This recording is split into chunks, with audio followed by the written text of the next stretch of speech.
खुलुमबाय स्टुडिअ दं आं राजीव बसुमतारी। आसाम विधानसभा बिसायख'थिनि मोनसे बिग ब्रेकिं आपडेट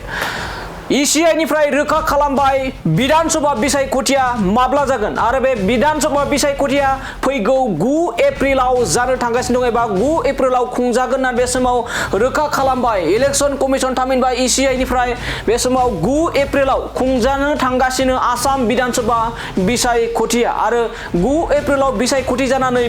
मे दाननि 4 खालाराव रिजाल्ट एबा भट काउन्टिंआ 4 मेआव जागोन। बे समाव नटिफिकेशन होबाय ECI निफ्राय गासै 122 एसेम्बली कन्स्टिट्युएन्सिनि जा बिसायख'थि बे बिसायख'थिया फैगौ 9 एप्रिलाव जागोन। बे समाव मडेल कोड अफ कन्डक्टआ 16 मार्चनिफ्राय लोगोसे नमिनेशन जाहोनाय नमिनेशन गथायनाय बेयो 23 मार्चआव लोगोसे स्क्रुटिनि अफ नमिनेशना 24 मार्चआव आरो उइथड्र खालामनाय जा डेट बे उइथड्रआ बे मार्च दाननिनो 22 खालाराव जानो थांगासिनो आरो बिसायख'थि महरै बे समाव 9 एप्रिलाव बिसायख'थिया जागोन आरो लोगोसे बे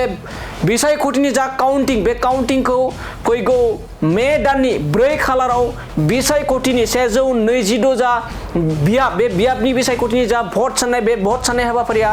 मे दाननि 4 खालाराव लानाय जागोन होननानै दिनै इलेक्शन कमिशननिफ्राय बे समाव रोखा खौरांगिरि मेलनि गेजेरजों रोखा फोरमायबाय। जोंनि रायजोआव आसाम विधानसभा बिसायख'थिया